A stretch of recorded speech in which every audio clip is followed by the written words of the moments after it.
to their credit, they're not trying to break any ground here. They're not trying to create something revolutionary. They're just making Placebo albums. It's my fault for listening to the damn thing.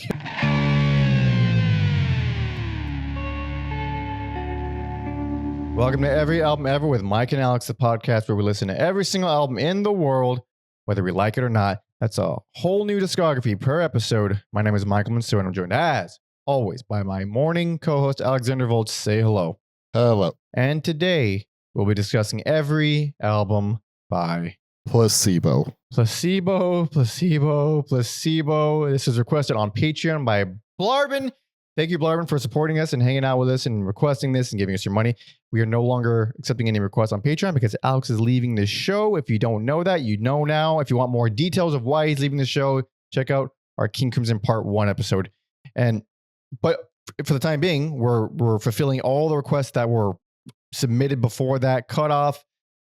It's been a marathon. It's going to continue to be a marathon. These are mostly all request episodes. Placebo. Now, a quick little insight into our lives before starting this episode. I have never heard them. I know the band name. I've heard the band name a million times. I've never heard a single song. I was really, really worried in my stomach about this episode. Alex said, I'm not so sure. I heard some stuff. It wasn't so bad. I don't know. We'll see. We've now listened to every one of their albums. Alex, how are you doing? Not well. Nor am I. We're not doing well. No. Alex, do you hate this band? I actually don't hate this band, which on paper, it feels like they kind of have the makings of a band I would hate. I think the familiarity of 3 songs kind of got me through what I would call a respectable run of albums. And then this kind of tailed off for me, but I think like hardcore fans, like this is probably like a pretty solid discography if you're like a hardcore Placebo fan. The amount of kindness that you have shown in your statement just now is blowing my mind. I hate them. I hate this band. This was painful for me. I didn't know anything other than 90s, and their 90s for 2 albums. What they turn into is just, I have no good things to say, dude. I'm sorry if you're a fan. You probably shouldn't watch this video.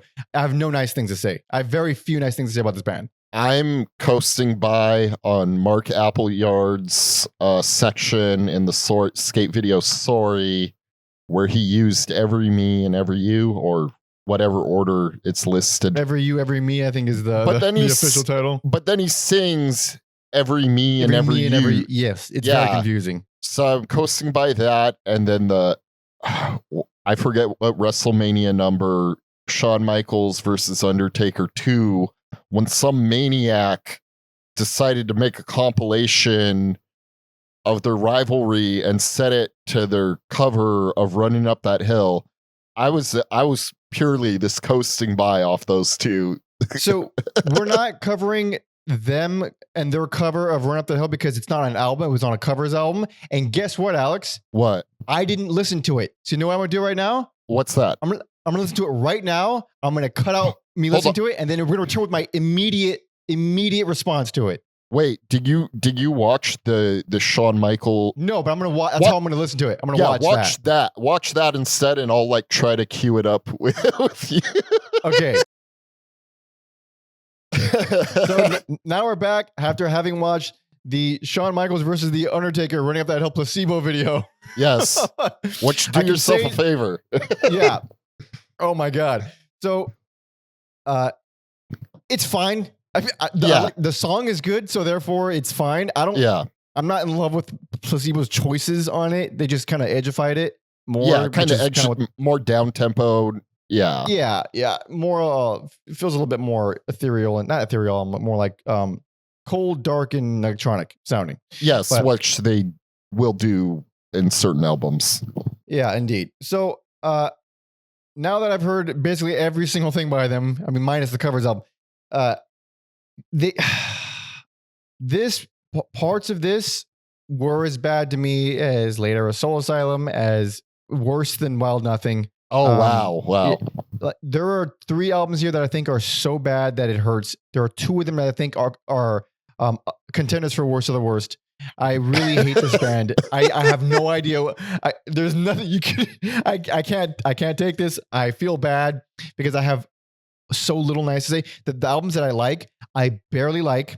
I have a best and a personal favorite, and those one came after the fact. What I decided was best kind of came later, but I was under the impression that they were a band that started one way in the 90s and just evolved. The evolution hits a ceiling real quick.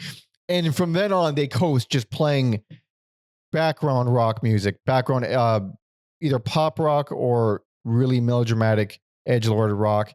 And it's like stock music to me. I can't believe how bland some of this stuff is. It makes me sad. I was really bummed out and it was really wearing on me. This is a tough week. Yeah, I think that definitely happens.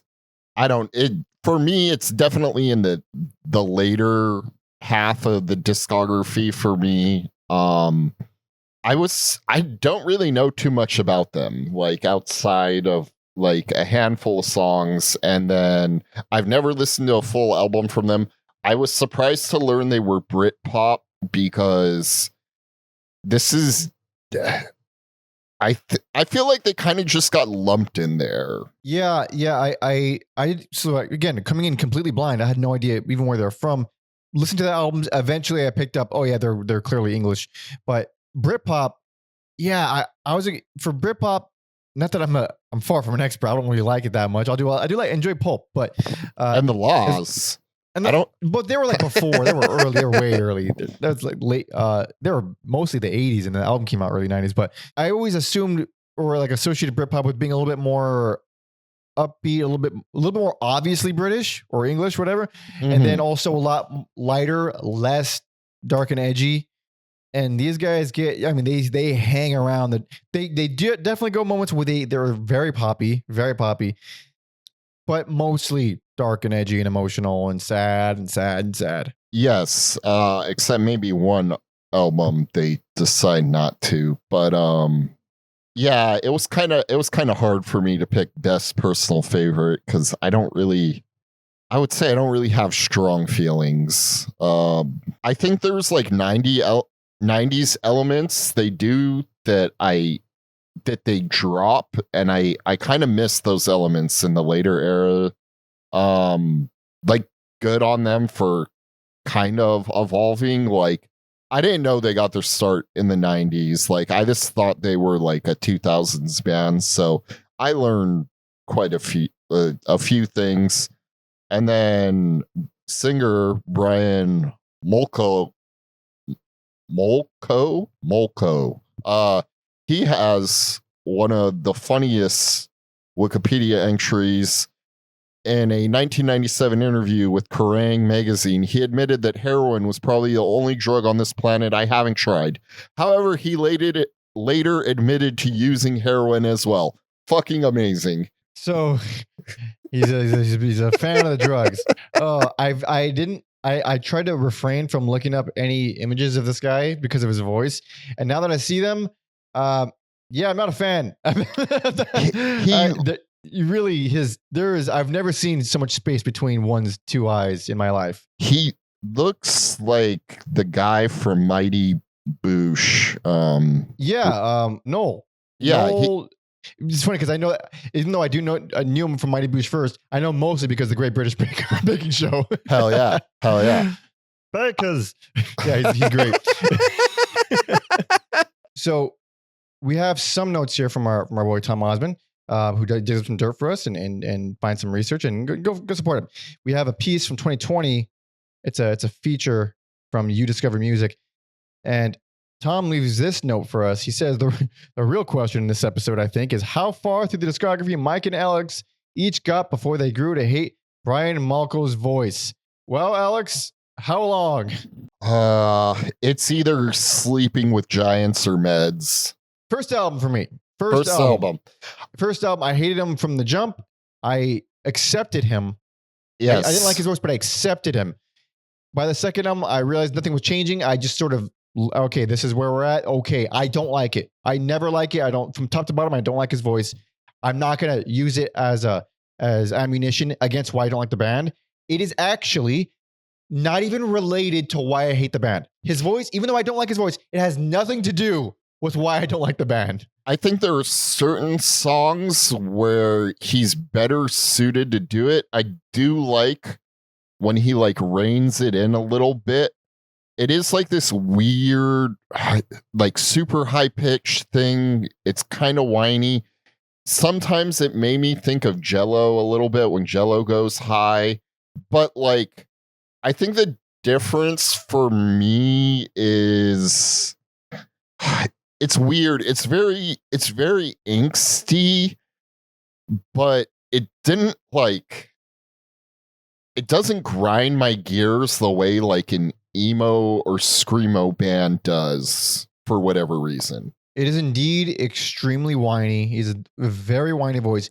It's not the same kind of whiny as an emo. Like not, it's a very, for some, I don't know, maybe if you don't know music, you might think they're the same, but that emo whining always felt way more just abrasive and annoying for some reason.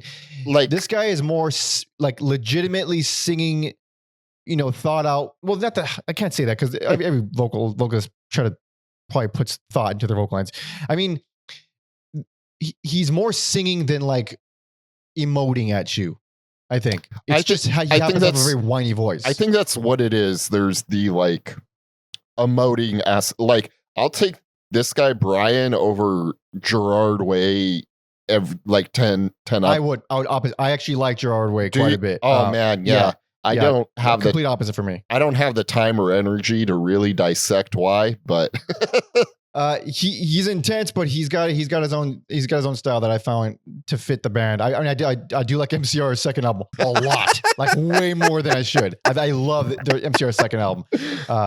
So yeah, I'm not completely unqualified to talk about emo, I guess, but no, you're not. And then yeah, you got two Paramore. Well, Haley Williams is totally different beast, but so the earlier Paramore stuff is very emo. I've heard some of it. I don't like most of it. I heard one song from like the emo days that I thought was incredible. I forgot everything about it. I heard it once, but we'll see. When Paramore comes up, we'll talk about that, which is never going to happen. But as for oh, here's another note from Tom. He says, I don't say this to be a hipster, but it's funny for me doing these notes to realize that Placebo have continued to score #1 albums around Europe all the way through their career up till the most recent record. Now, good for Europe, good for the band, good for people that like them. What? Why? What? This is what qualifies as popular music today. And it's there's got to be something behind it. There's got to be some sort of conspiracy going on here. I don't believe it. I don't fucking believe it. I think there may be some like hangers on from the 90s era who just, you know, they're there from the start, they're there for the whole journey, and then like around I guess like that 3 album stretch in like the 2000s, they were able to kind of cultivate almost a new audience with almost like, I call it like Bam Margera music, like a band like him, like whatever that. You mean CKY? It's so funny because Bam Margera music doesn't explain anything. Like him, CKY, Turbo Negro. I forget what. Like none of those bands really sound the same. But I will say.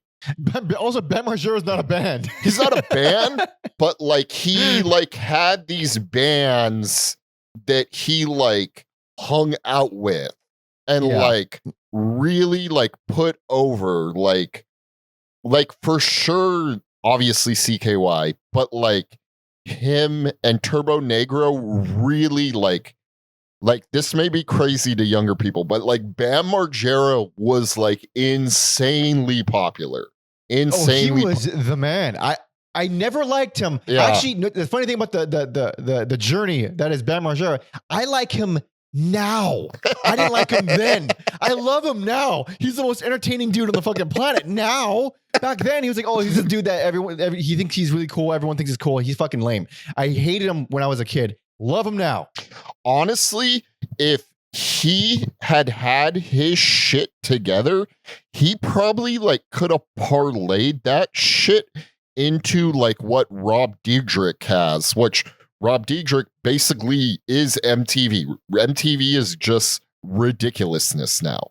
I don't know if Bam had that same like entrepreneur thing Rob did, but like, if it didn't involve slapping his naked father, I don't think so. No, but if he, and he had his demons, but I don't know. I think if he had been like a little more clean or whatever and had his shit together, I could see them going like, maybe we ask Bam to host Ridiculousness. This is a way different.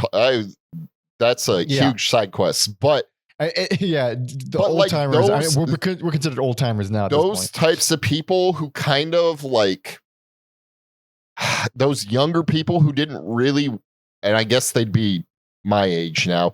They didn't really want to like fully commit to like goth rock, but they like the aesthetics that a band like Placebo or him bought into. Like it is kind of like Hot Topic music a little, like. Especially him, boy, that was big in middle school. Yeah, all the girls mostly with the fucking star, whatever heart star thing. Oh, the heartogram. That's why Steve-O has like the heartogram that like turns into a penis, was to like make fun of like he hated him so much he like branded it on his body. And it says me. It says me instead of him. That's pretty fun. That's all fun stuff. I mean, that's a nostalgic era, the Jackass era. I was a big Wild Boys fan, a big old Wild Boys fan. Whatever. This is my last year. I'll talk about whatever I want. Wild Boys is the only Jackass like adjacent thing that like I can say almost made me throw up. Oh wow, really? When there's like salmon or something going upstream and they find out there's a way to like do something to like make their eggs and sperm shoot out, and they have they put the eggs in their mouth and then they like take fish loads and like I don't know what it fucking disgusting. I forgot about that was fun. Good times. And they quit the show because Steve Irwin died. Oh, okay. Yeah, I didn't know. Yeah. It was like, oh, wait, a professional died doing this. Fuck that. They were just Mr. Magooing it. And yeah. Yeah. And it was fun. But back to the band. So we might as well, there's a lot of albums to talk about. We'll try to plow through this. Let's talk about some of the history. So from this piece, it says, formed in London during early 1994 by singer-guitarist Brian Molko and guitarist bassist Stephen Alsdal. Placebo have been through a few drummers, but now number Steve Forrest in their ranks among valuable stints from Robert Schultzberg and Steve Hewitt. So they've had a bunch of lineup changes. The main two dudes are the forefathers, Brian Molko and Stephen Alsdal. So obviously Brian on vocals, but yeah, I don't imagine we're gonna be talking about any of the other musicians very much. So let's just plow on. But one thing we know is that Placebo are not just popular. They've sold over 11 million albums. They also retain a fanatical following who adore their complex lyrical stance, their ability to make sense of androgynous material, and their bloody-minded hard rock purpose. Boy, yeah, we're inviting some hate here, but all right, sorry, I don't like them. I think they're lame, and I think plenty of bands do it better. I mean, good God, what are we doing here? Like, some of these albums are, I mean, I need someone to get on the stand and justify what the hell is happening, because it's the most forgettable shit, man. Holy God. I think like on a good day, I can see an argument for what did we listen to 8? Yeah, maybe 6 albums, and that's really pushing it even. 6, dude? Fucking 6? Man. Holy crap. So at least you see something. I don't see shit. Yeah, yeah. I see a band that fucking barely squeaked by with a couple albums. Like, other than that, holy crap. Personally, like two albums. For you personally. For me personally, yes. But you could see something. Even like, I'm trying not to like get too far ahead. I'll just save it. Okay. This piece goes on to say, if they used to be typecast as post-glam, that shouldn't lead to any stereotype because it's wrong. Electronic rock, progressive, and industrial strains permeate what they do, and while they're influenced by David Bowie, the Smashing Pumpkins, and Pixies, you can also detect an English strain with undercurrents of the Smiths or Echo and the Bunnymen and a sharp live edge that stands well next to Depeche Mode or Nine Inch Nails. Are you kidding me, dude? Like all of those artists, all of them have riffs, have songwriting for the most part. I don't love every band there, but most of them are like, yeah, great. Whatever. I'm just shitting on them now. I should stop. Just a great band, in other words, or as Marco sees them, a band for outsiders by outsiders. And Tom notes, or as some others might say, edgelords. They're edgelords. Totally. Yeah, maybe not by modern standards, but yes, early 2000, again, hot topic crowd. Indeed. So we might as well not waste any more time. We got a lot of albums to talk about. We're covering all 8 studio albums. First one came out in 1996. Most recent, 2022. So are you ready? I'm ready. This is 1996's Self-Titled.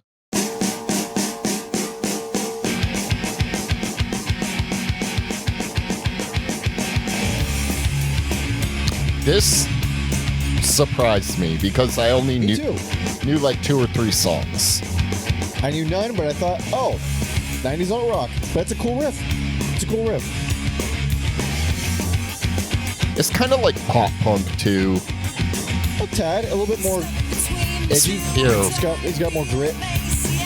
But the vocals definitely can pass as pop punk. Yeah.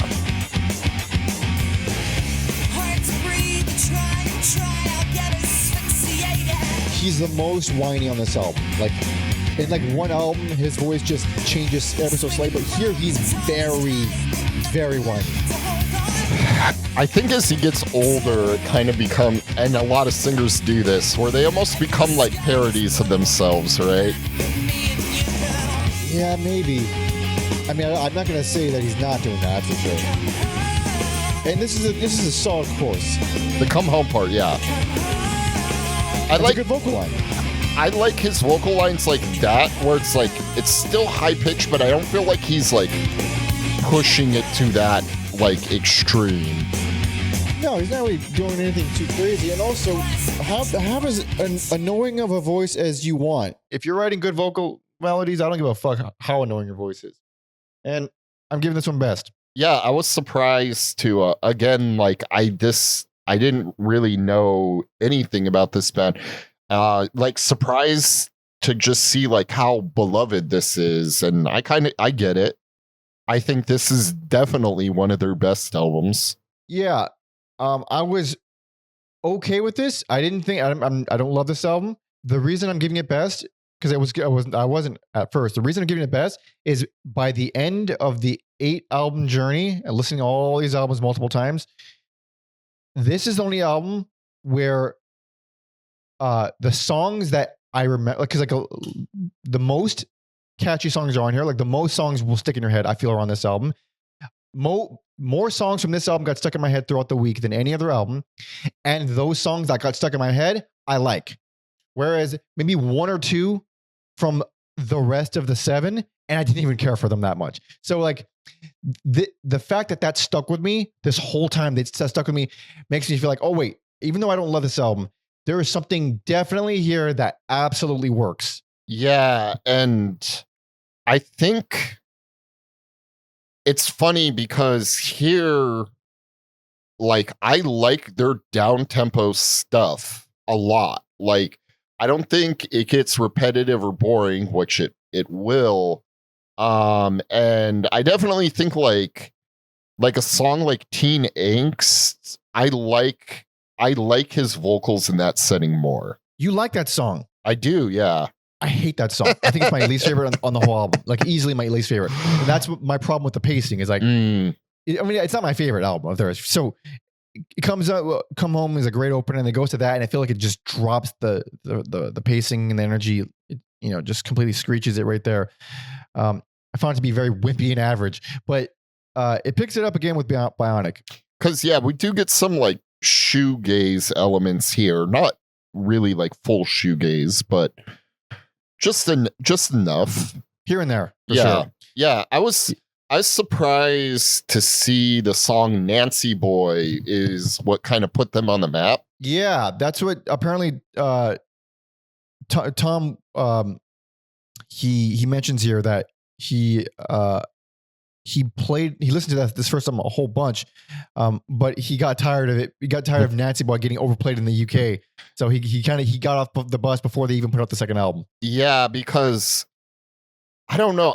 I think like the singing is a bit odd for what's happening musically, but it is definitely a favorite heavier song of theirs on the album. Yeah, it's fine. I didn't love it, but I was fine with it.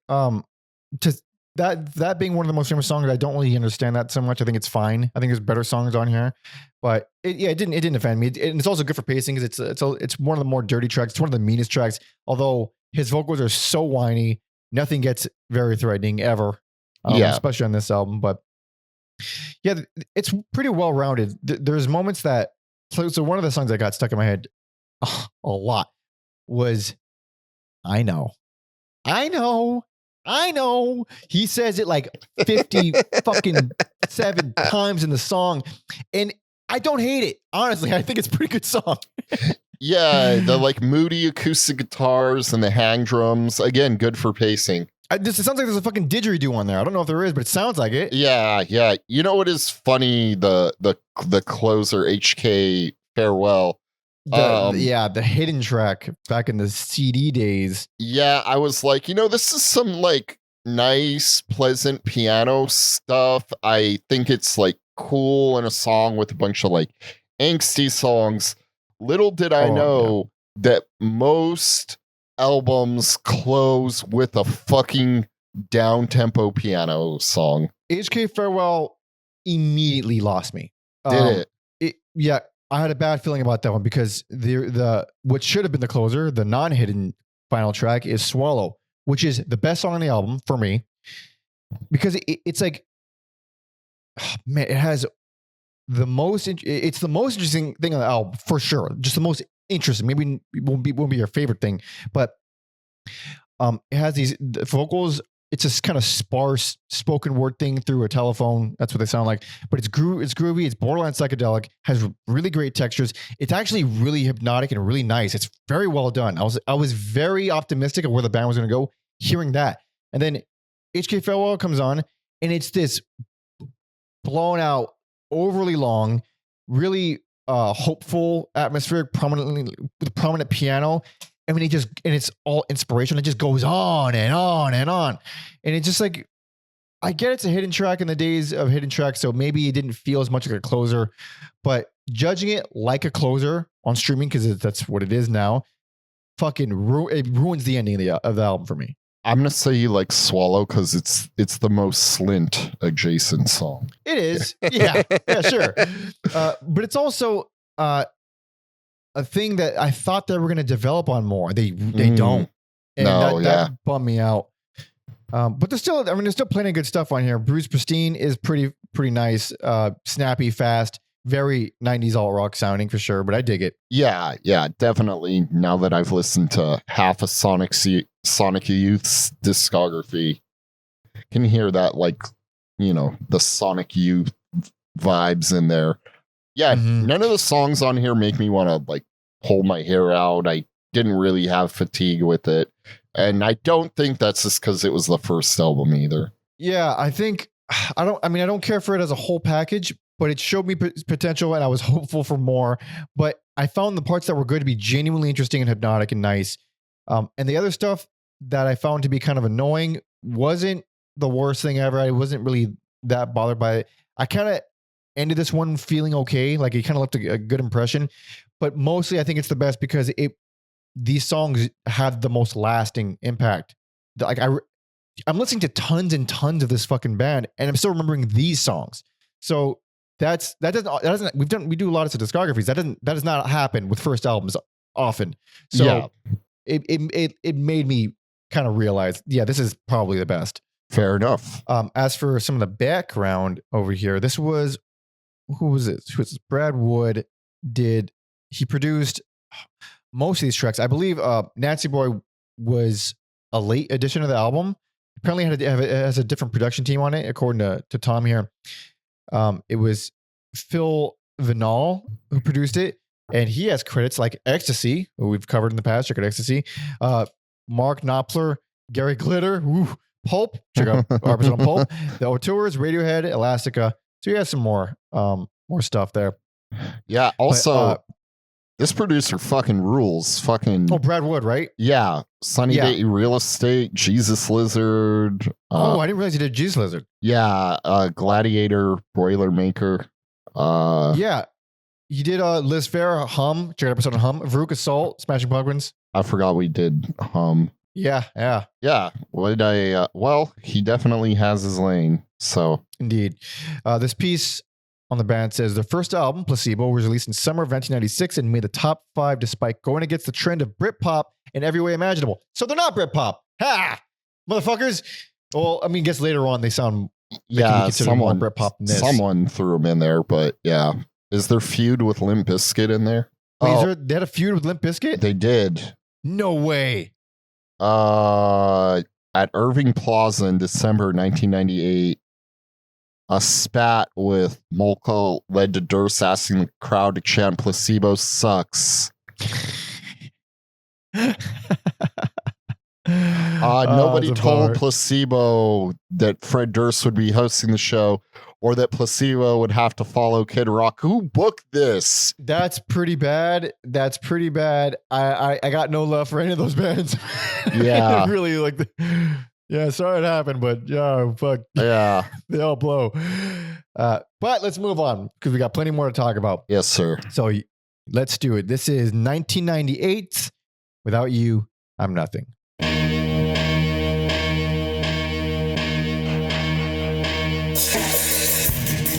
Now, this is some 90s ass industrial drums. Hell yeah.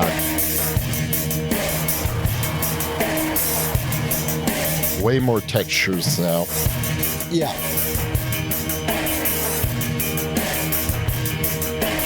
It screams 90s, but I like it. No, this you play this right after Butthole Surfer's Pepper. It's kind of like it's very Pepper. Yeah. As soon as he started singing, when I first heard this, I thought, oh yeah, I hate this guy. Okay, moving on. Yeah.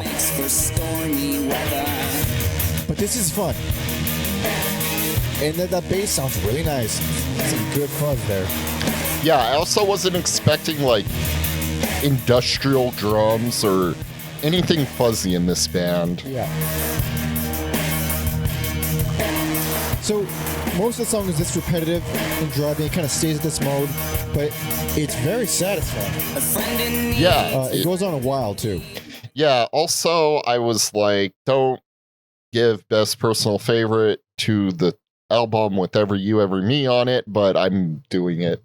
Personal favorite. And this was gonna be best, easy best for me, but the fact that even this one, which I like way more than the first album, by the end, the first album was the one that kept coming back to me. That one just felt like it. Yeah, this is the song I have the most strongest feelings about. I think it is genuinely the best songwriting. It's the most diverse. You get a little bit of the electronic stuff, not as much as we're about to see in one album. It's just a good balance of all the things that make them Placebo, where maybe after this album they definitely do abandon a lot of things that I find charming about the band. They sure do. And even this album, I still don't love this album. It's my favorite one, but I don't love it because it's for me, it felt like both a step forward and a step back because one, they didn't develop the style of Swallow, which I was disappointed by. And two, there's some real rough tracks on here for me. Some real rough tracks. Like, I mean, like songs I genuinely do not like. But what the are songs they that are like? good, the songs that, well, I'm glad you asked, Alex. Number one is probably Burger Queen. I fucking can't stand that song. Yeah. Okay. So that I was a little worried about that. It is long, but Yeah. by the end, I was like, you know what, this isn't a problem for me. I think it's fine. I think if you're not including hidden tracks, this is a good closer. I'd be disappointed if this time I would be disappointed if there wasn't a hidden track, because the hidden track Evil Dildo I think is great Yes. for the first 5 minutes. So it's super cool. It's super fucking cool. It's got this evil main riff, and it kind of grows and kind of builds up. But to say it's too long, I think is a very big understatement, because by 5.5 minutes, the song feels exhausted. It feels like it's really like it's on its last leg, and then it still goes on for another 2.5 minutes after that. So I do appreciate that by the very end, it's just kind of like going crazy and it's just hitting a bunch. It's all chaos. So that works. But I was worried for a second there. I can't believe that was a hidden track, because it has a silly name, but it is one of my favorite Placebo songs, I think. It's definitely one of the best ones for sure. Yeah. It also ends with this creepy robot voice. It sounds like Gladys from Portal. Oh, yeah. What are the things that I don't like that I want to get them out of the way? The other ones I don't like are Summer's Gone, which I did like more on second listen. I didn't love it on second listen, but I did appreciate it more on second listen. So I don't hate the song. Ask for Answers hurts me. Yeah, that one is, it's just kind of has this fluttery guitar. I don't hate that, but I do see how you could think it's one of the weaker songs. Yeah, I think it's probably second weakest for me. I also don't love Every You, Every Me. I don't hate it. I appreciate its place on the album. It just didn't work for me. Dog. I mean, this like decades of that song. I don't know why. It's so weird. I never like felt an urge to really like check out an album of theirs. I was just content listening to that song. Just that one. That one. Holy crap. Well, at least it wasn't Run Up That Hill, because they wrote this one. Yes, no, this is their. I did have like a bit of a Mandela effect where I could swear I pictured it being more like a shoegaze song or like a little heavier, and then I had to look up the clip from the Sorry video, and I was like, "Yep, I just remembered it totally wrong." That happens. So my biggest problem, well, like I said, I don't really care for Ask for Answers, but then the title track comes in right after it with insanely similar mood and feel, which is very bad for pacing, especially in the first chunk of album like that. But I do think it's a good song. I think it's a significantly better song than Ask for Answers. I'm just saddened by his play. I would have if they scrapped Ask for Answers and go straight to the title track, I think that would have been perfect. I agree with you. The title track is better. But yeah, I was surprised. I really liked like a lot of drumming and guitar playing in this band, which I wasn't really. I thought they were this kind of a song band where like nothing would really stand out to me. But yeah, I love the way the guitar sounds on Allergic to Thoughts of Mother Earth. Yeah, there's some of my favorite shoegazy stuff that they've done is on that song. For sure. And yeah, I think this one kind of, unfortunately or fortunately, depending on one's taste in the band, this really like cements them as like a dark and moody band, where maybe the previous album there was some bright cheery stuff on it, but like this really like cements them. Yeah, I'm glad you said that, because my other main takeaway and problem with this album is that this is the first one that goes sad, edgy, dramatic, and somber with very few deviations from that. There's a couple, but not many. And that lack of variety in mood especially stretched out over fucking 50 minutes. Like every album is like 50 minutes or longer. Their A couple are shorter. Their commitment to doing 13 tracks and 50 minutes consistently is impressively annoying. It's not very. I wouldn't say it's a great idea. Sometimes there's a lot of 9-song bangers out there. You know, there's a lot of those. Yeah. Yeah, I don't know. Even songs I feel like I should hate, like Scared of Girls. It's this it is a very like 90s song. It did make me think of like Bush's. Is the song called Machine Head? I don't know what it's called. I don't know. I can't stand Bush. You fucking know. You know the song where he goes, "Got a machine head." Oh, yeah, that one. I don't know. It's just. I really like the guitar playing on My Sweet Prince too. Like after I've recovered from this, I may return to this. I may return to this album. My Sweet Prince is very cool. It's a straight up sorrowful. It's got some loose jazzy drums on there with a lot of space on there.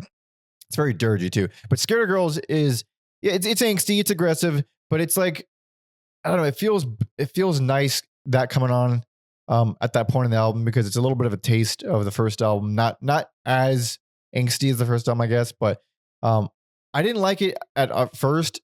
But on second listen, it kind of won me over a little bit. Mm-hmm. Yeah, I would say it's pretty. I found it to be pretty exhausting. I don't really want to return to it. It's my favorite of their albums. They have songs that I genuinely like on here, but it's just not my band. It's not my band. I don't think it's my band either. I wonder if I never saw that skate video. I wonder how I would feel. Yeah, that's a good question. Yeah, I wonder. As for some of the people that worked on this, we got Adrian Bushby engineered most of these tracks, and he's worked with My Bloody Valentine. There you go. Jamiroquai, Hell yeah. Alison Moyet, Spice Girls. Check out episode on Spice Girls. Hell yeah. And Boyzone. Yeah, there's a lot of. This is a band that's very well funded, so they have a lot of people working on these albums. Man, this guy worked with Vanessa Carlton. Did he do the fucking going downtown? I forget. You know, the one song where she's on the piano. What? Anyways, no one will know. That's just me. The one where she's on who's on the piano, Alex? Hold on. I have Machine Head by Bush stuck in my head. 1,000 miles. And I would walk 1,000. Oh, that one. Yeah. Oh, cool. Also, Steve Osborne, Thrice. Do check out our episode on Thrice. Thrice. Oh God, the first episode to break me in this podcast. The first one to truly break me was Thrice. He worked on Vishnu. Anyways. Oh, good old Vishnu. Also, we have who worked on this? Paul Corkett did some additional engineering, and he worked with Tori Amos, Bjork, Catherine Wheel. Check out episode on Catherine Wheel. The Cure, Nick Cave. Oh, that guy. Yeah, that guy's got an impressive. Yeah, Discog. This piece on the band says, "Make it up for lost time. Placebo got down to creating Without You I'm Nothing, a million-selling platinum triumph. The band now seem fully formed and hit the ground at breakneck speed with the key songs Pure Morning and You Don't Care About Us, replacing some of the more overt glam hues of the debut with a spikier, if occasionally more mellow approach akin to Sonic Youth." Which is funny because I thought the more Sonic Youth songs were on the past album. Yeah, the first album sounds more 90s just across the board. Yeah. Also, the way you said Pure Morning, for some reason, I just imagine like Nardwar reading that. Oh, man. If there ever was an insult to pierce my soul. You really like a lot like Nardwar, Mike. You know, it wasn't so. It was a combination of the way that guy was wording. I don't know. I was hamming it up. I would speak like that normally. No, I'm in a weird place. But Alex's best and personal favorite, and my personal favorite, which means it's only downhill from here. So no running up any hills. It's running down every hill. Are you ready for the next one? Oh, I'm ready. Oh boy, oh boy, oh boy, oh boy, oh boy. Well, this is 2000s black market music. I mean, the most Sweet Emotions sounding fucking thing ever. I think this song's great. I was not turned off by this song, I'll tell you that. I don't mind this song. Almost gave this. There was a little bit where I entertained giving this best. Really? But there are two major sins, well, for me, that disqualified it. Okay. This song is fucking, like... It's continuing the industrial stuff. Yeah, in terms of their, like, electronic shit, I think this is great. Yeah, it's gritty. It's very bitter. I mean, he's still whiny, but whatever. That's what he is. I think it works. Change your taste in man. It's been this way since Christmas Day. So this one, I do think the song drags a bit, but it's not bad. And there's we might get to it actually. There's a big bass drop. You know, let's wait for it. It's only like 10 seconds.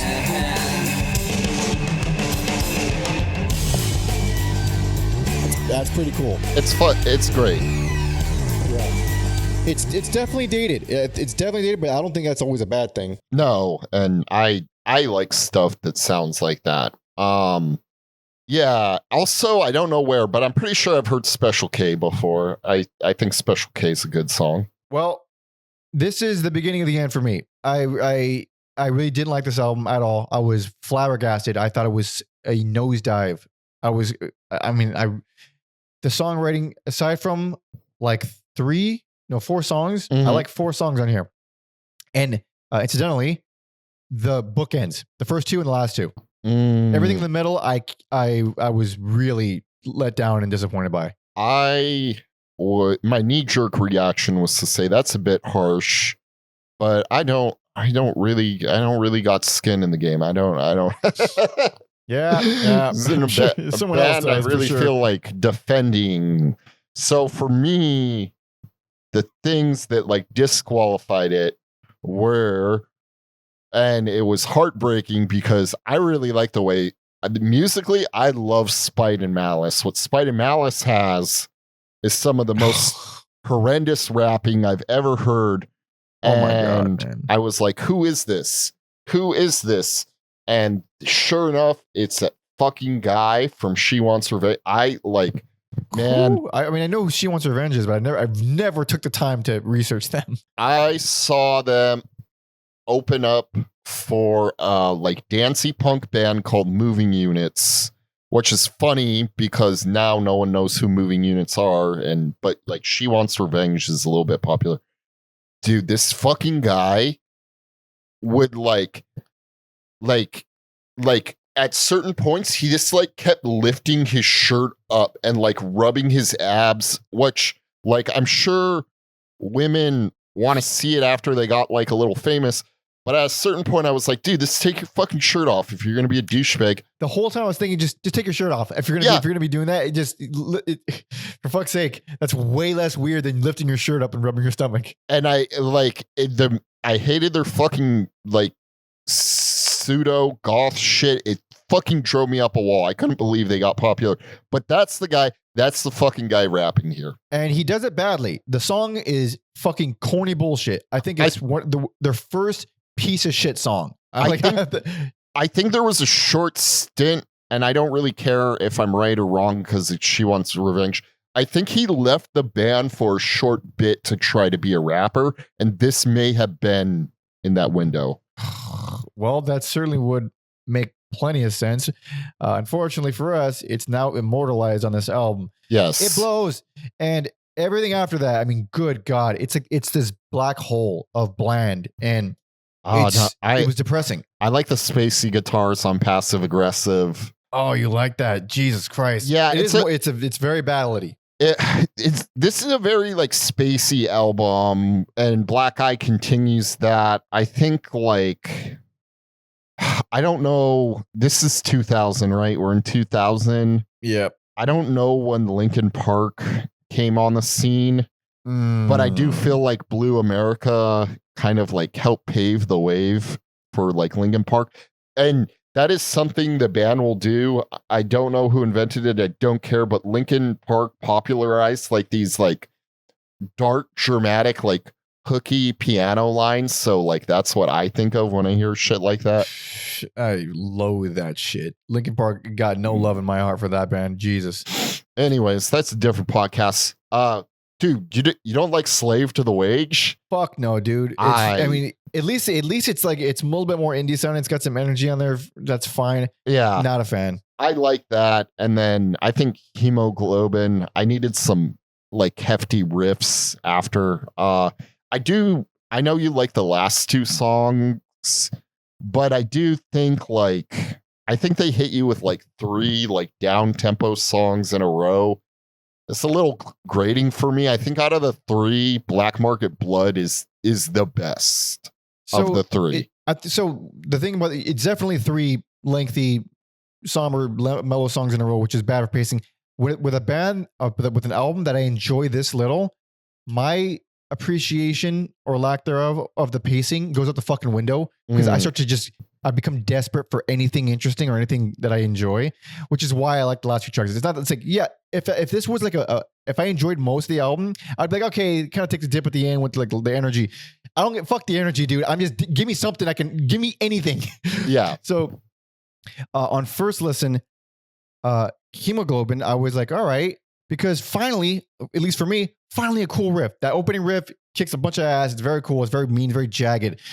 And then on second listen, I was thinking, oh, I was just desperate because the rest of the song is fucking awful. I hate the song. I like that opening riff. Yeah. And whenever they go back to it, but that doesn't make up the majority of the song.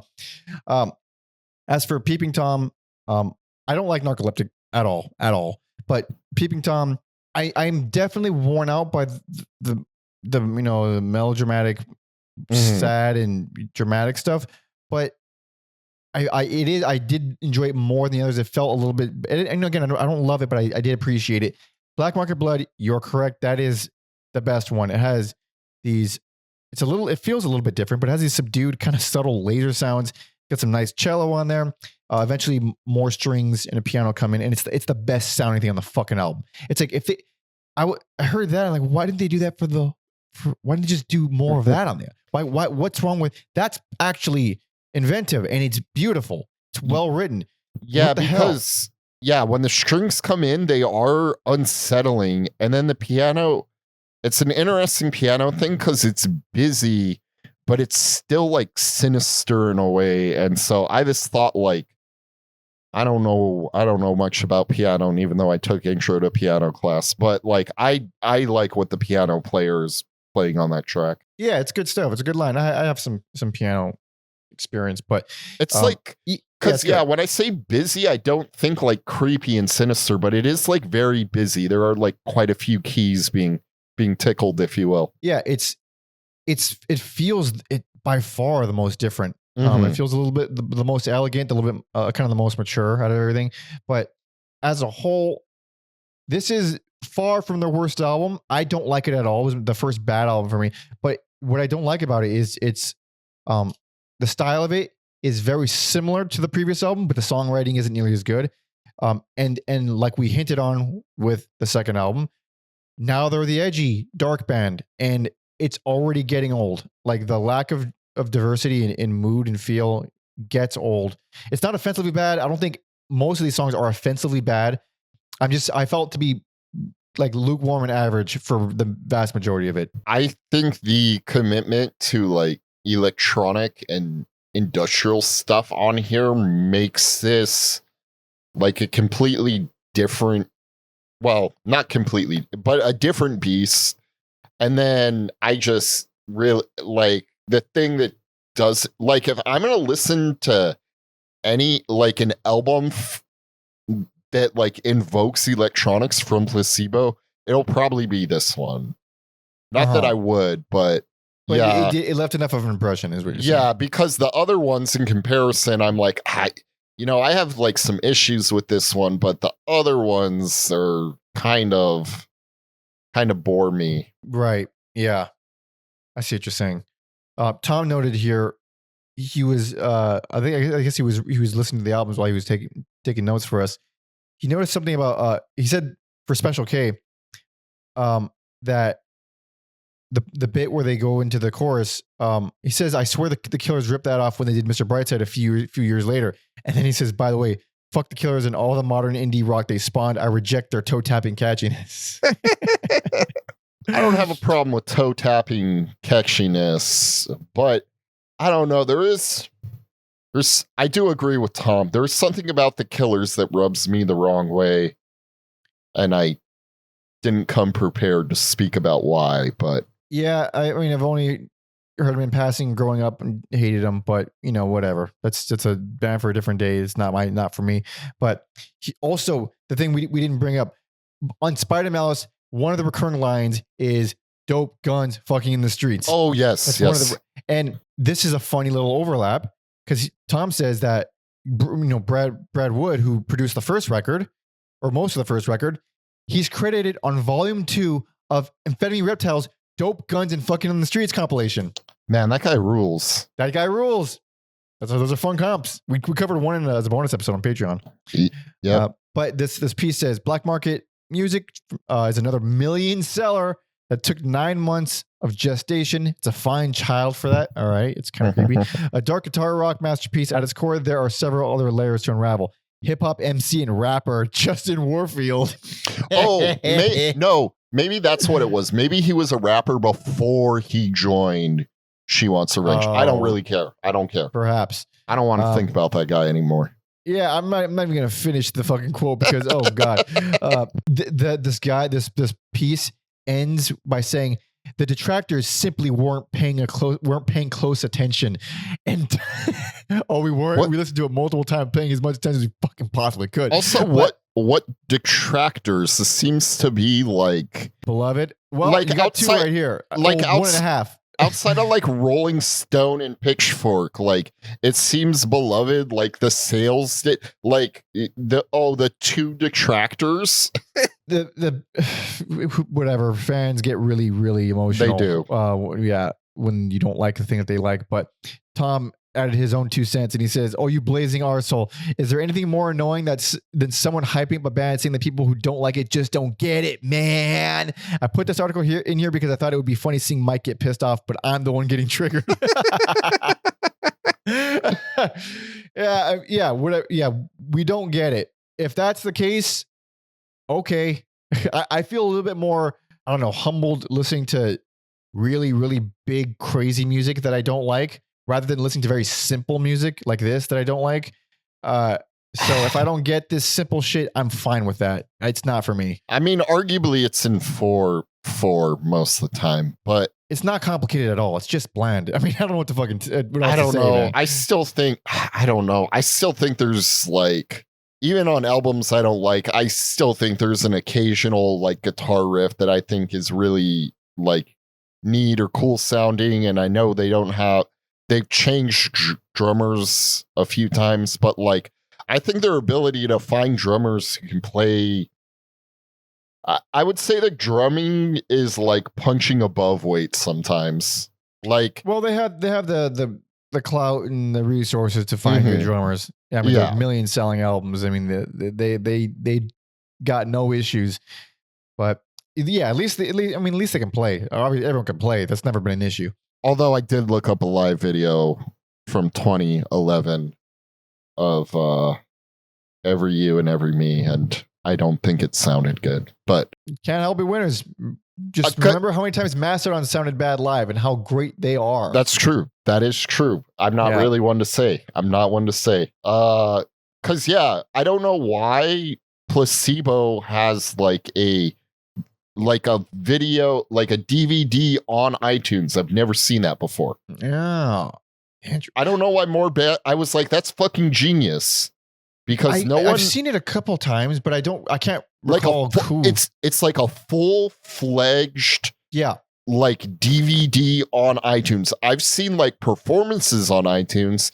I've never seen that's what like this is like the DVD essentially. That's crazy. That would be very cool. I bet it would be sacrificing a lot of income if they did that though. I mean, not a lot of income, but it's not the place people go to watch things. Well, I don't know. It's on your. I don't know. I think it. streaming sucks. I get it, but yeah, I don't know who's buying DVDs these days. I used to. No. Yeah, no one. Well, I still buy DVD, but like music band, that I thought that was like a fun part of like if I really like someone, this seeing like a band and like Tower Records or Amoeba and like, okay, I'm gonna buy this and see. And like That was a fun time. Yeah. it helped like form like formative memories of bands too. It forms a connection with the band too. You get Absolutely. Yeah, it also it was before social media where it felt like they had to do it. So it's way different when you feel like they're posting because they have to stay relevant rather than they put this DVD because they want to get in touch with the fans and then get a little inside look. I agree. Like fuck. After Sonic, I'm sorry for the. I gotta look this up. Hold on. It's called 1991, the year punk broke. Yeah, I've seen that. Yeah. Dude, like, yeah, I don't know. That's just like, I think the way like bands fuck around on like DVDs is just like, it feels more natural than, because they're this filming shit and who knows what they're going to put on the DVD where like, okay, this is going on social media and I got to like do this. Like that scene where like it's Sonic Youth and Kurt on the train tracks. Mm-hmm. And Thurston Moore's is saying that weird shit while Kurt and Kim are like dancing. I don't know. Like you wouldn't put that on social media. It's not polished enough. Social media just takes away the now we're gonna be old men complaining about social media. The little charm of little moments always seems bigger in film format, and it loses everything in social media format. Agree. So yeah, and so it ends up turning this reverse thing where you have to feel like you have to produce things on social media instead of it being authentic, which is what you're trying to relay. But in order to relay it, it has to be dressed up better. It's fucked. Because, yeah, I remember there's a Lamb of God DVD, and I don't know why they included it, but they include footage of the singer Randy getting drunk and one of the guitar players like beating his ass for getting out of line, and they put it on there. And like if it was on social media, I mean it's a drunk guy getting his ass beat, so it's a little tacky.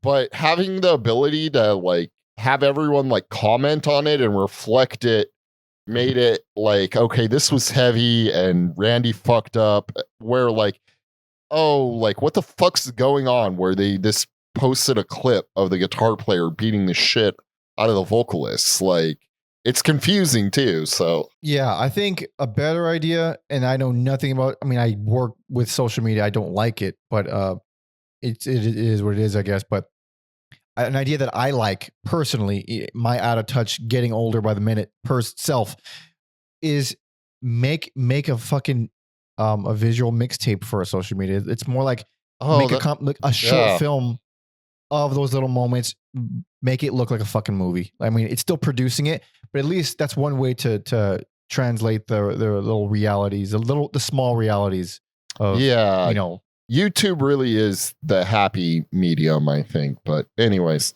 Yeah. So moving on to the next album. Are you ready? I'm ready. This is 2003's Sleeping with Ghosts.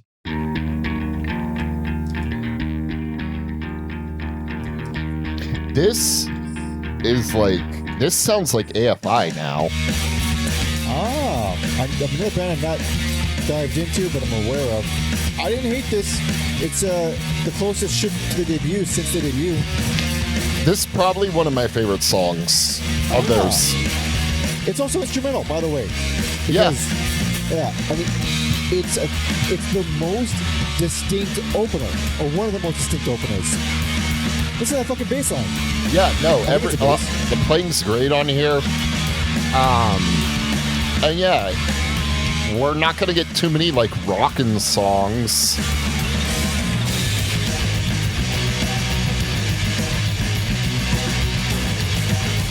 Great drums.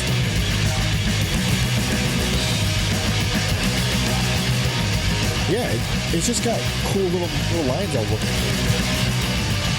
It's evil as shit. It's aggressive. It's fast. It's fucking very full sounding. After that, first two times I was like really bored with them with English Summer Rain in this picture. And what's the second one? This picture? Oh, Yeah. So English Summer Rain, I totally get it. I see the appeal of it. I don't like it very much. I do like this picture. I mean, do I like it? Like it? Sure. No. From this point on, I don't like very much on this band. I'll note when it happens. Mhm. But this picture, it's emotional. It's alt rock sounding. It has some like really video gamey sounding electronics on there. It wears on me after a bit. I'm okay with it. It's fine. Yeah. Although, you know, I think they won me back with the bitter end. I kind of like them doing this glitchy stuff. Bitter End won me over too because I was not into the title track. Sorry, I missed the title. You like the title track? I do like the. Sorry, I did not. Okay. I meant to correct it. I just misread my notes. So yeah, I like that glitchy stuff because I was worried they were gonna like fall into a slump here, but I also do like Bitter End as well, and that's kind of like a throwback to some stuff on the first album. Yes. As for the title track, I don't like it, but I do think it's pulled off well. You know, it's got a lot of sad, dark acoustic balladry, but the electronic elements do work. For the Bitter End, I like the snappy beat. I really like those guitar plucks in like the final third. They're really nice little melody. It works. Got some good moments. Yeah, and then I jokingly called something rotten Radiohead Light, but I think one of my favorite songs on the album. No, I like it, and I wasn't expecting it to get like fuzzy and blown out either. Like all jokes aside, I do like that track for sure. I was not expecting. Yeah, get around 255 or so. It gets really big and heavy. Really cool. It's big and spacious, but it has like a hint of sleazy, which I think is cool. A lot of percussive sounds in there. It's not bad. It's got a different feel. I really appreciated hearing something like that at that point in the album. Palestine is more a plasticine. Or plasticine is more of like a rockin' song. It seems like they're doing rockin' weird at this point. I found generic trash. I was not happy with that. And then Special Needs is like the Linkin Park piano electronic stuff. I do like I'll Be Yours. I do too. Yeah, anytime they're I don't know, they write, I think I forget when I noted it, but like they write, I call it like Resident Evil save room music, you know, and Resident Evil, the best save room music in all gaming. They always have these like creepy, unsettling like pianos, and like Placebo does that pretty well, I think. I don't think they do it well all the time, but when they do it well, I think they do it very well. I agree. Yeah. I do like I'll Be Yours. It has a very cool drum sound on it. And in the beginning, it has this almost Western feel, which I was not expecting. And yeah, it's slightly, again, another one with a slightly different feel that I'll definitely take. I don't hate Second Sight so much. I think it has a decent main riff. It brings back some of the speed. Oh, Protect Me What I Want is kind of also in the same vein of I'll Be Yours. I liked the groovy beat. I was okay with it. The choruses, I hated, and most of the song is that chorus repeating itself. Yeah, because I don't know. I thought it's kind of like unsettling, and then like the guitar feedback helps add to the nature of it. Yeah, I see what you're saying. Yeah, I almost liked it. I did not in the end though.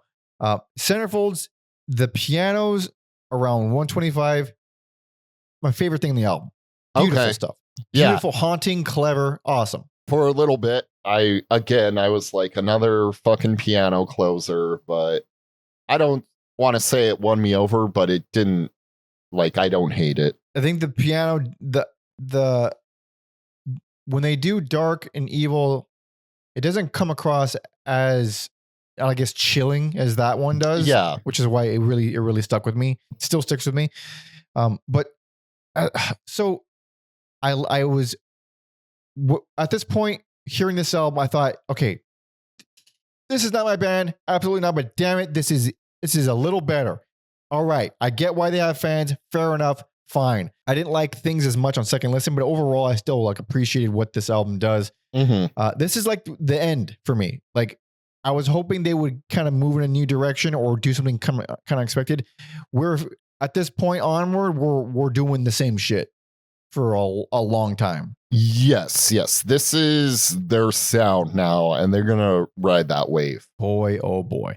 This piece on the band says, after a hiatus, Sleeping with Ghosts up the guitars and kissed away some of the frayed louch edges of previous albums, allowing Molko to spend some time examining his own recent emotional terrain and make a weird sense from the entrails. English Summer Rain and this picture deal with the doomed and the fetishist side of life head on. Never one to duck a challenge musically or lyrically, Molko saw the album's ghosts as the baggage one needs to get off one's chest before moving on. Now, what the fuck did any of that mean? I hate that. I hate all of that. That was... I'm gonna be sick. I'm gonna turn into Hank Hill and be like, I don't know what you said, mister, but I'm gonna kick your ass. Absolutely. Jesus Christ. Oh God. Yeah. It's not, for me, not great, but not the worst. You know, there's some moments here. Yeah. Yeah. We'll take what we can get. Yeah. Scraps. Move on. Oh, Scraps. I can't believe how many albums we have left. I shouldn't have talked about DVDs. Anyways. We have a lot left. This is 2006's Meds. I don't understand how this was their first album that charted in the US, because yeah, it's all downhill from here. Why is this the one that... And this song fucking sucks. Trying my best not to forget what happened to us, what happened to me. I mean, that riff is just so average. How many riffs have been written like that? A fucking 1,000? You're right. Forgetting names and faces. Size. That line always stuck with me. He says face Oz. Could erase that. Erase on. You gotta make them rhyme somehow. You forget to take your meds, baby. This is the title track, and Tom says, "Okay, we get it. You've taken drugs before. Fuck's sake, Brian." Apparently, all the drugs, all of them, except for heroin. No, wait. On second thought, I've done heroin. Yes.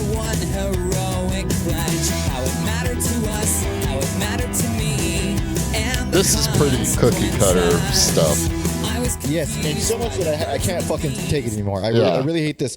This is the first album that absolutely broke me. I hate this album. I don't want to say I was broken yet, because I wasn't fully offended yet.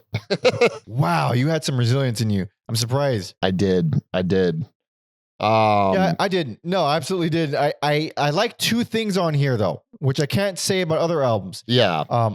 One of a Kind and In the Cold Light of Morning. So One of a Kind first. Yes. How cool is that fucking atonal plucking shit? Whatever the hell it is. Fucking great. I love that anxiety inducing evil beat on here. And I even said this is unlike anything they've done before. And I think that's why it's fucking neat. Absolutely. That kind of shit is what I wanted for the whole album. Not that song, but you can recognize it as something that they've done similar to, but it's not the same. It's very different. It's a little bit more Nine Inch Nails sounding almost. It's very heavy. And it just stands out. Whereas everything else is the most fucking bland, forgettable, by the numbers bullshit. I mean, cringy. Much of it is very cringy. Let me get a few good things in here. Okay. Let's get some good things. Yeah. I like Space Monkey. It is the first song I can one of the few. I did almost give this song worst least favorite, but something swooped in, took it away. So I understand your hatred for it. I do like that dark trip hop vibe on Space Monkey. It is a bit more interesting.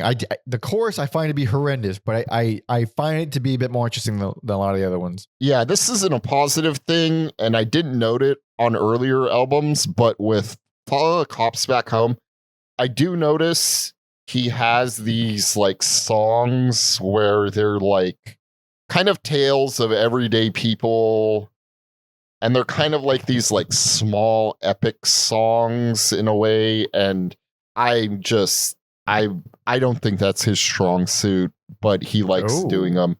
So I think it's like especially weak on Follow the Cops Back Home. Yeah, it's that one's like pretty ballady. That one I found to be pretty cringy. I think it's terrible, honestly. Post Blue though, I do like the fuzzy.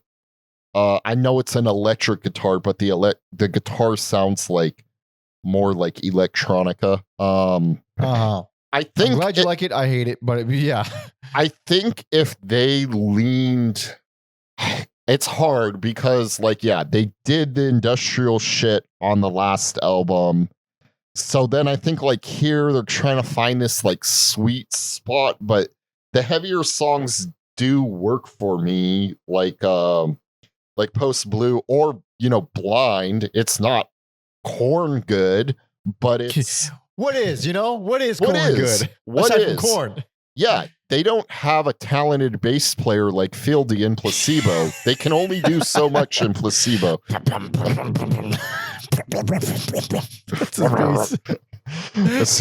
a dog barking. It's a dog drinking water. That's what Fieldy's bass is. Yeah, I think those are like the good things. I threw out In the Cold Light of Morning, which I mean, so that they took themselves very seriously. They continue to do this. So, but on that song, yeah, it does that. But it's like a spooky lullaby. I think it stands out above the rest. I don't mind that one at all. Also, at a certain point, they bring in stuff that sounds like medieval flutes.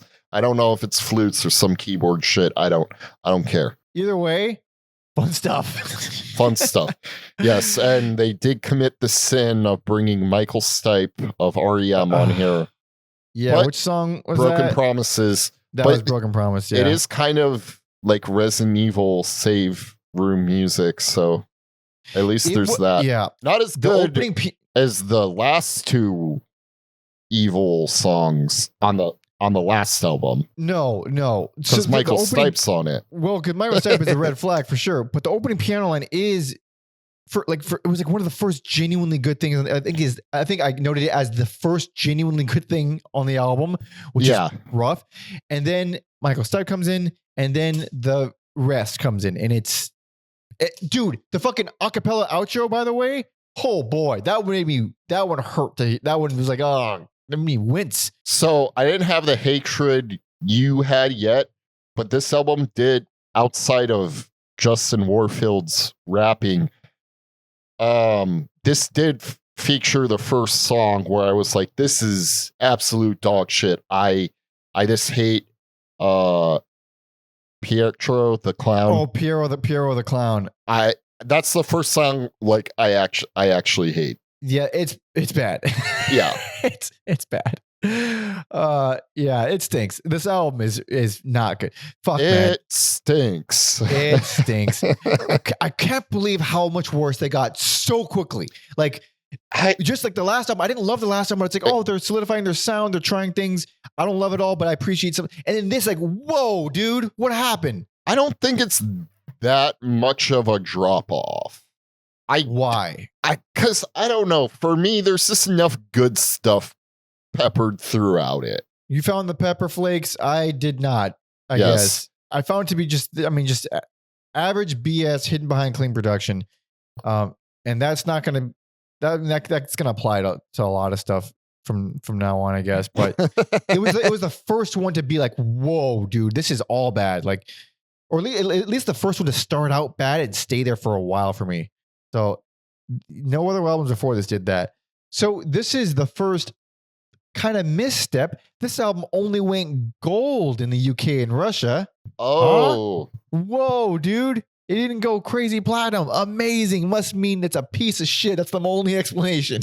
But it charted in America for the first time. So that's right. Yes, that's right. You lose a little, you gain a little. Yeah, that's fair enough.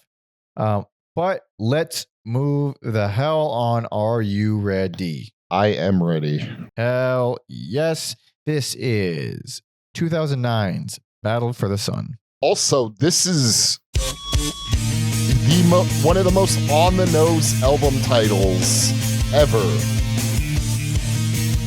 How do you mean?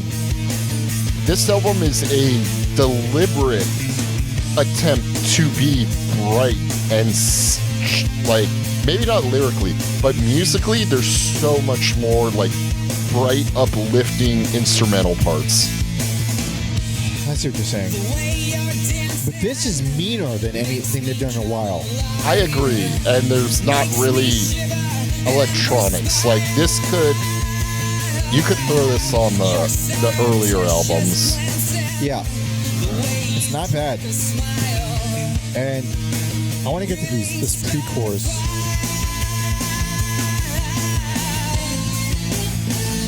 That's great. That's a great section. That's like almost like a Queens of the Stone Age-esque riff. Yeah.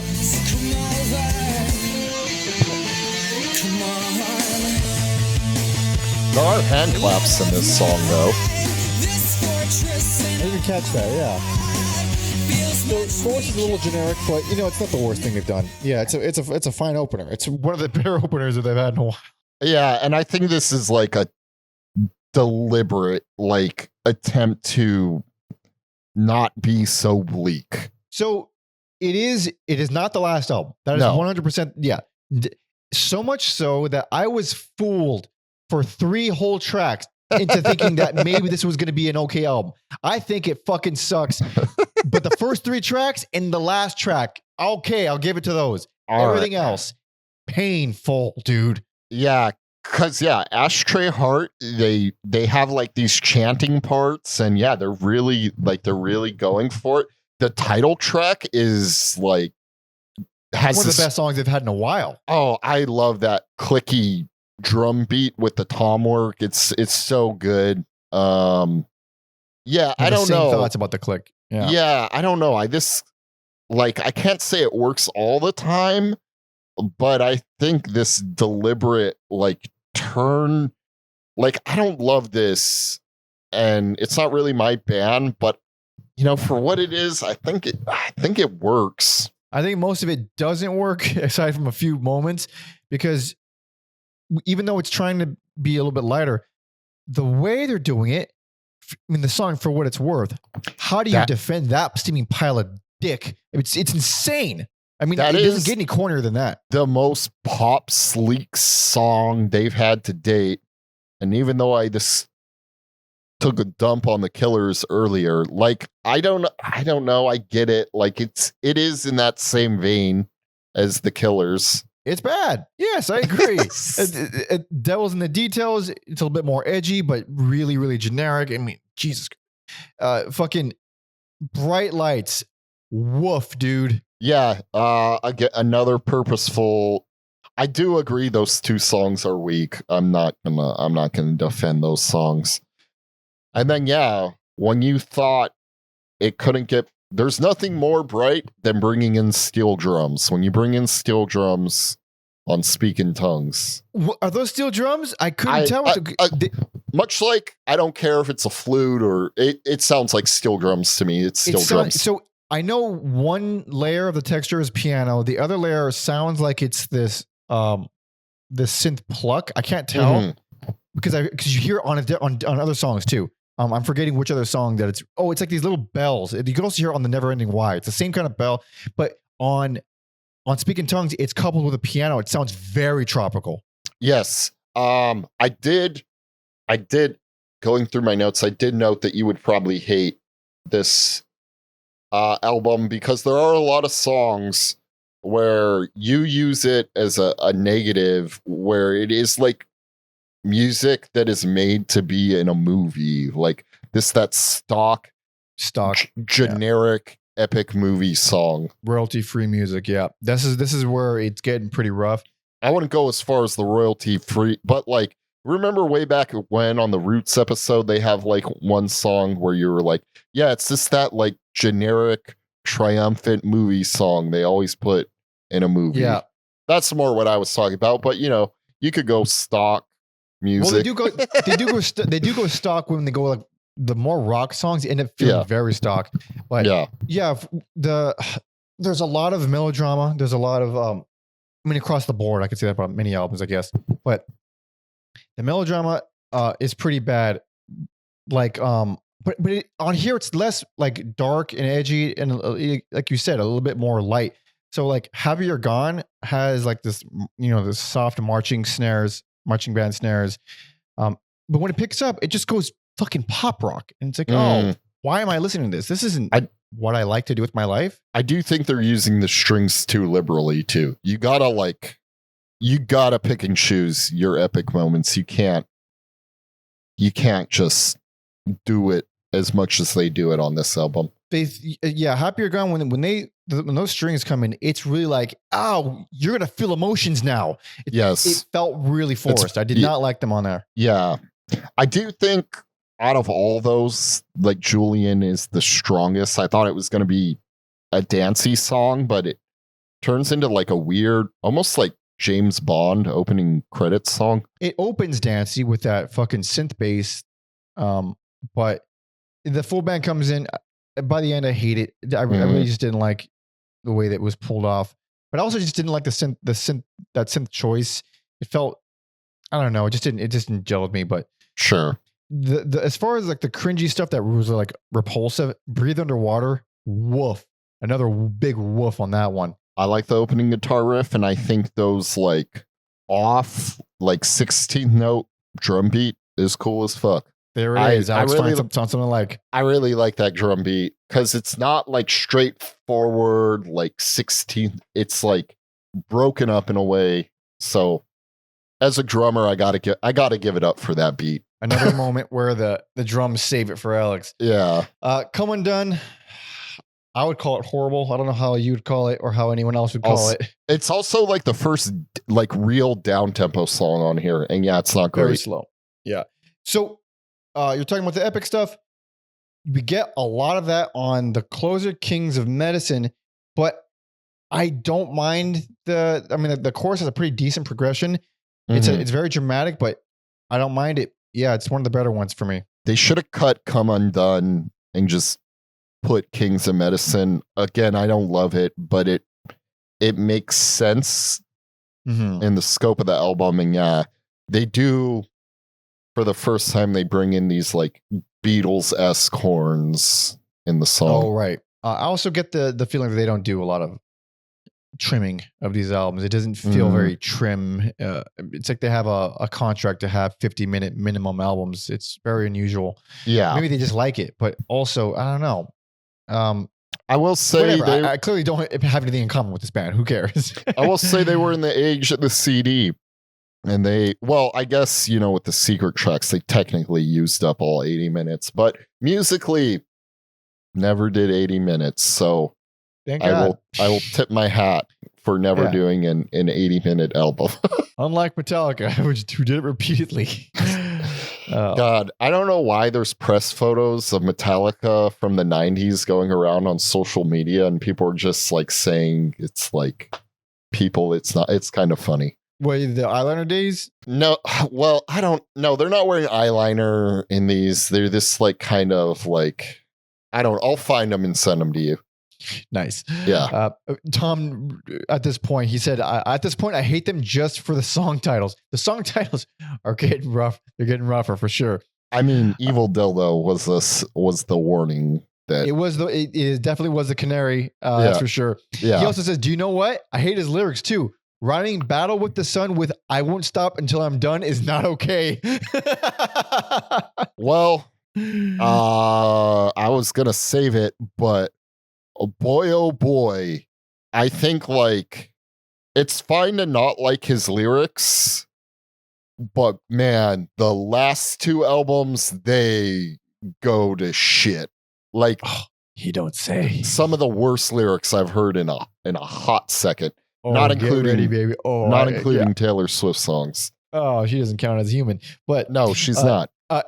Tom ends it by saying, "This album is where I tapped out and put U.S. Maple on while writing these notes." Yeah, fair enough. I don't even heard. They're one of those bands that disgusting. Like it's a must listen band. Okay. I haven't got around to them yet, but they're like one of those must listen bands for our circle and other things that we usually listen to. But Moving on. 2 more. Let's do this. 2 more. We got this. This is 2013's Loud Like Love. Not to be confused with Soundgarden's Louder Than Love. That's a cool sound. That's a cool tone. I feel like this opening track only is like an extension of the last album. It is definitely Because they don't really similar. like these very like bright, uplifting things. Yes. Very inspirational, emotional, but I would say blander than shit. Fair. Because, yeah, it doesn't feel like they're trying.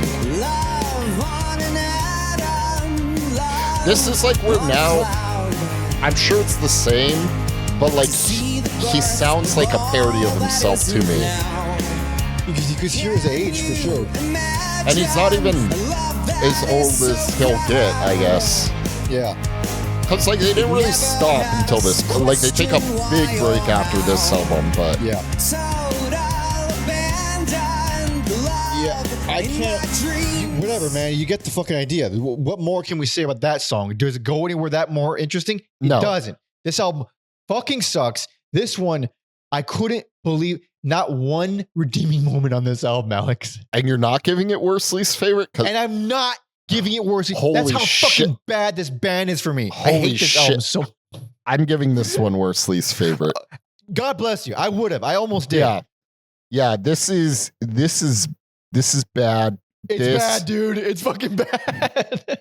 This is, I don't feel like they're trying here. One of the best things about this, and only because it's funny, is Too Many Friends. I can't prepare people. You just got to play. You got to play the opening of Too Many. I don't even want to. I want people to experience this. You're right, because that opening lyric is the most interesting thing in the entire album. I was like, is this supposed to be funny? I don't know, but this is here it is. My computer thinks I'm gay. I threw that piece All right, you of can turn junk away. You can turn it off. There it is. There it is. And that's all you need to hear from that song because it sucks, but that was fun. Oh my god, I had to pause. I wasn't expecting that. Like, and he's trying to write this like serious song about like how bad social media is, and I don't think I've ever. I would think that'd be a more common song thing, but it may be one of the. Anyways, I mean, I'm sorry, it's funny. That song got to me because I'm not the first guy to start criticizing lyrics. It has to really stand out as bad. And boy, that one stood out as bad. It's like, okay, you're trying to make this statement about the saturation of social media and how you can't, there's no relationship, but it's done in such a fucking surface level way that's like, duh. We've all thought that. Okay. Like I found it to be so like, this guy he's so comfy in life that he doesn't get that everyone already fucking knows that. It's like, there's a very out of touchness to it. It's like, yeah, dude, that's not really this weird emotional, it's not really this unique emotional insight into you. It's like a very obvious thing. Yeah. Also, so that one, you know who did it better, but not about social media. This is about the media in general. Is that the TLC song "Unpretty," which is also where Christian of Edge and Christian fame named his finisher after that song, the Unprettier. Oh, nice. They just got back together. It's amazing. TLC? Edge and Christian, sorry. Edge and Christian. That's a wrestling thing. I was like, one of them's dead, I'm pretty sure. TLC did get back together. I don't know how they do it without Chili, but that's not any of my business. Anyways. And back to this fucking train wreck of an album. Okay, so there's nothing redeeming about this. There's that lyric maybe is the one thing, but musically, zero. And then, like, while we're talking about bad lyrics, rob the bank. He's just saying rob the bank of all these different countries. And it's not like I could see that in like maybe like a punk song working, but here it doesn't fucking work. It's so corny, dude. It's corny, and the actual songwriter is so bland. And bland is gonna be the word of the day because all of these sound like anyone could have written these. What the fuck is even remotely unique about this? It's like fans of this band, like, I'm sure they're very rabid and they're very passionate. Okay, what are you getting that someone else doesn't do here? I don't think Give me one thing other than the voice, I guess. I don't think passionate fan bases actually care about that. Like they're Yeah, that's a good point. That's true. yeah, they're invested to a point where it's just I can't explain because it's so fucking alien. Like in my brain, I get it, but I can't. It's pure tribe. It's pure tribe. Yeah. It's not even about music. It's about how you feel thinking about this band and how they've made you feel in the past. Yeah, this album also features the most like Linkin Park-esque piano lines. Like we heard it on Too Many Friends. They do it again on Begin the End, which actually, like if you told me that was a Linkin Park song, I would believe you. And yeah, this album, this fucking bummed me out. Like I really, like, I get they're changing with the times and staying relevant. You know, they sell all these fucking albums, but also, I don't know. There are like some of the 90s aesthetics I like really fucking missed at this point. They're gone. Those are gone. Yeah. And stuff like Begin the End, where it's, I think like the drum beat on there, it's this kind of cool, fast, quiet thing, and then it just goes back into melodramatic, overly serious bullshit, and that's most of the album. It's just it takes itself so seriously, playing the most average shit I've ever heard. I don't know what the fuck I'm doing here. Like I don't know what. They're clearly not. To their credit, they're not trying to break any fucking ground here. They're not trying to create something revolutionary. They're just making Placebo albums. It's my fault for fucking listening to the damn thing. I mean, really. I don't know. Obviously I'm a little more kind to the band than I don't know. I think it even fails as like a Placebo album. Like I can always find like guitar or drumming like on Underwater. Like you fucking hate that, but I'm like, I don't know, man. The drum's fucking cool. I can like find something or maybe I just feel like, yeah, like that last album isn't for me.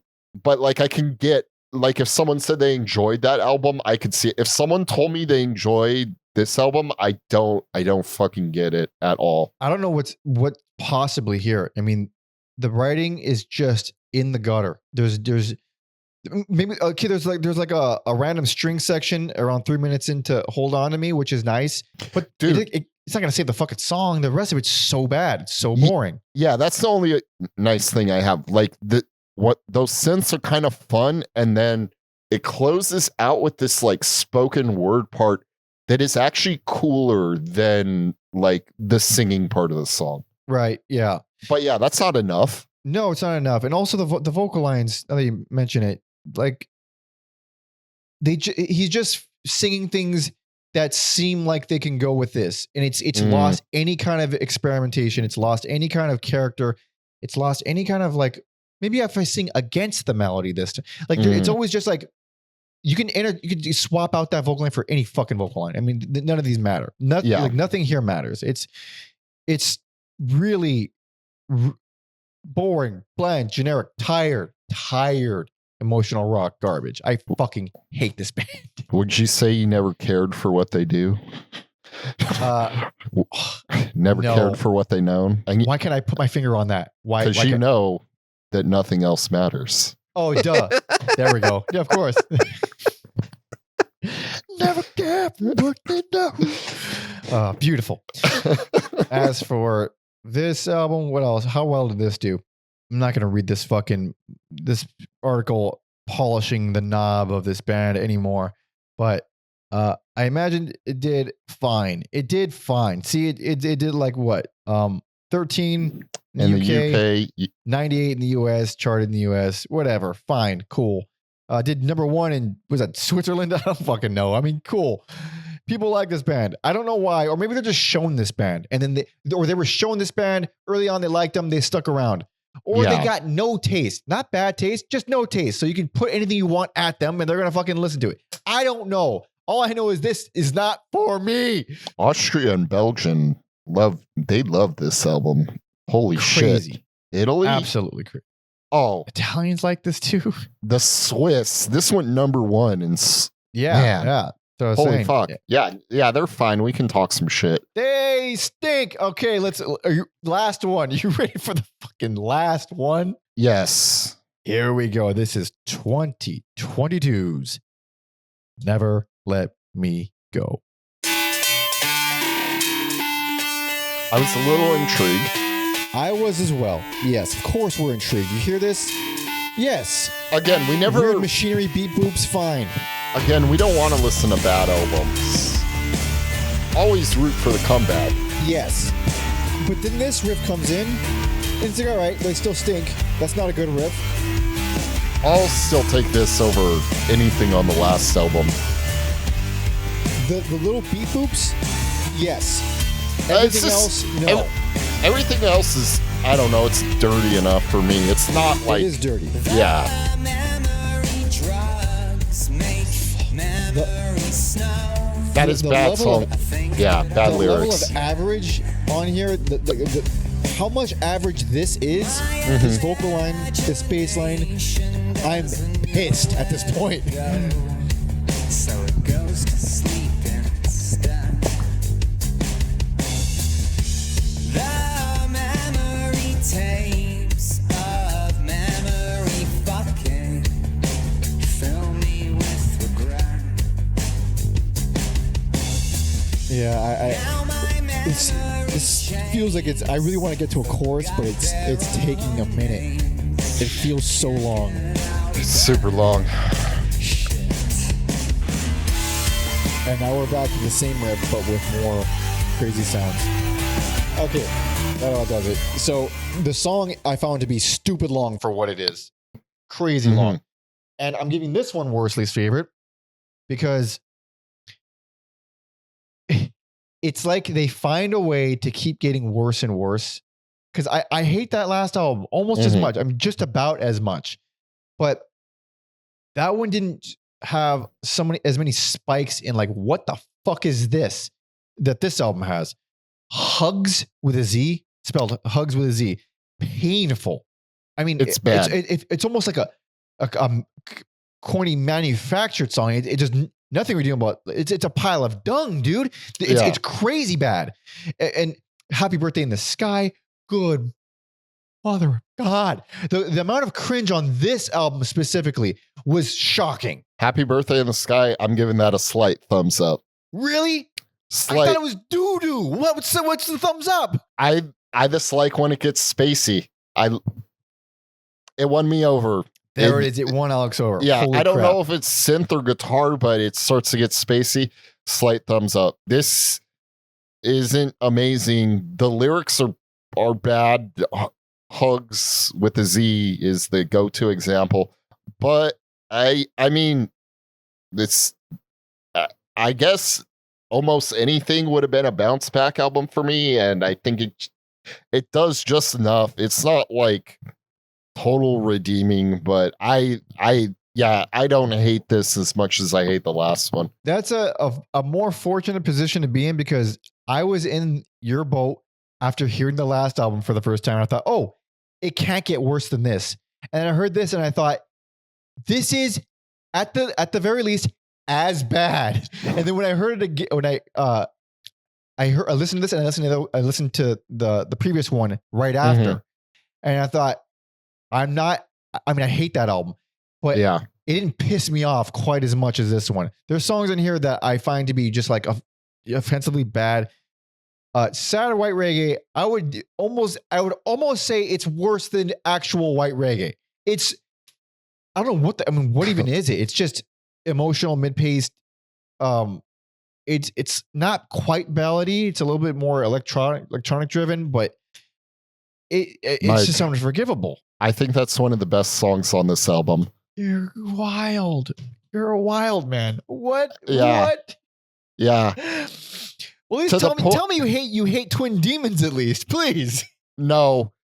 that It's fucking horrible. It's horrible. that stretch. So I didn't really love the first. Well, I don't really love this album, but the first half of the album, I was kind of checked out. Sad White Reggae and Twin Demons, I was like, are they finding their footing in the second half of this album? No, they're not, dude. They're not. I kind of think they did. I kind of think they did, though, in the second half of the album. Oh, this is true shit. This album is true dick. I mean, good Lord, what are we doing on Chemtrails? I mean, utterly forgettable. It's just another edgy, energetic track. How many of those do we fucking have in this discography? So I don't have strong feelings about Chemtrails, but I liked it more than anything I heard in the earlier parts of this album. The earlier parts of this album are also really bad. Don't get me wrong. Yeah. The Prodigal, get the fuck out of here. You're going to waste an entire string section on that fucking generic ass dog water progression? Absolutely not. Yeah. Awful.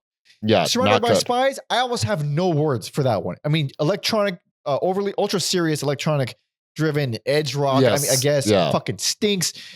Try better next time. Come on. Absolutely Dude. does nothing for me. Does nothing for me.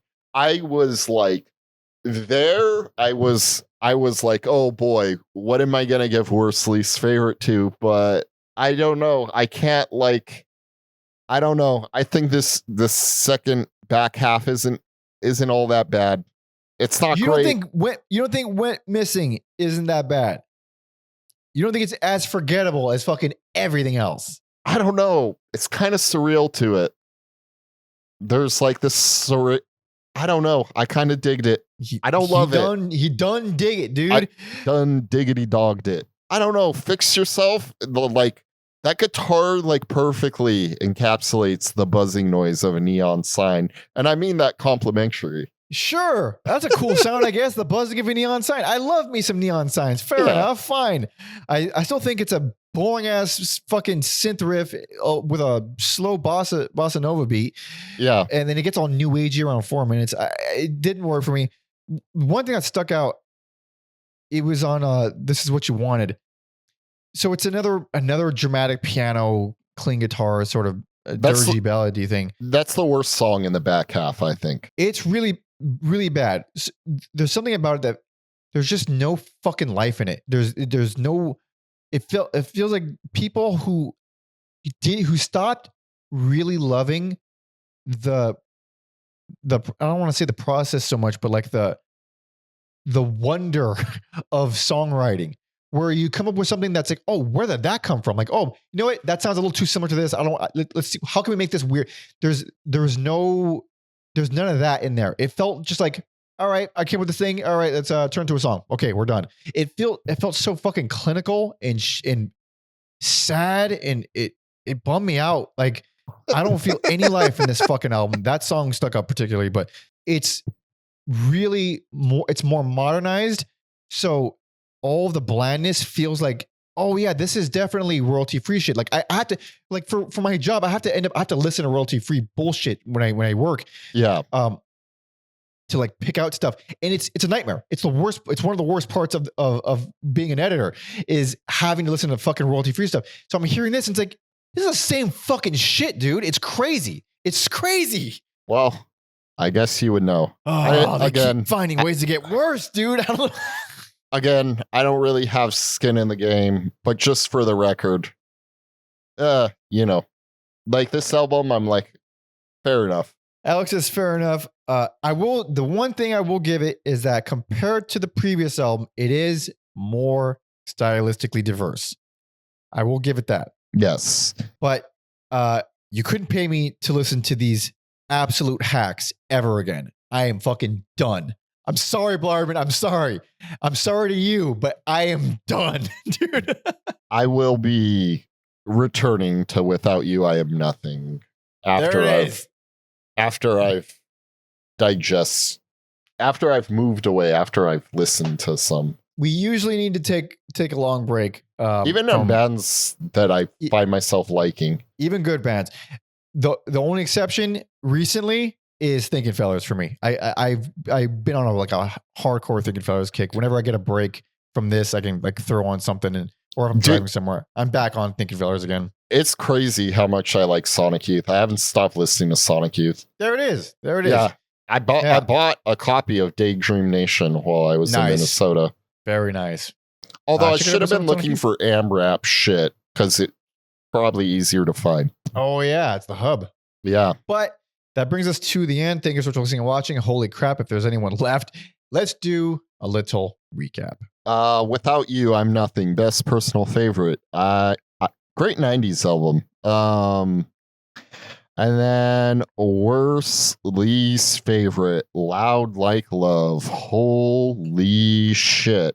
But also, homophobic computers out of context are funny. So that does have that going for it. For me, Placebo, self-titled, best. It has something to it. There's something in there. There's a little magic. There's a spark in there in that one that sticks with me. Even though it's not my favorite. My favorite is Without You, I'm Nothing, because that one does work. For good 90s album. I don't love it either, but I think it works. And Never Let Me Go, worst least favorite, because, well, you heard me rant about it. My God. Oh, goodness. But, I'm not easily. Loud like Love, easily. Meds, even.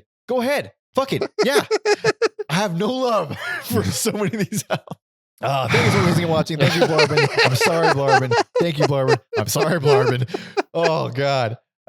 Yeah, if you want to talk some shit in the comments, you're free to do that. I really don't. I'm probably gonna avoid them. I don't really. You can say whatever you want. I don't care. But if you do like us and if you found this entertaining at the very least, go ahead and subscribe. You know what to do.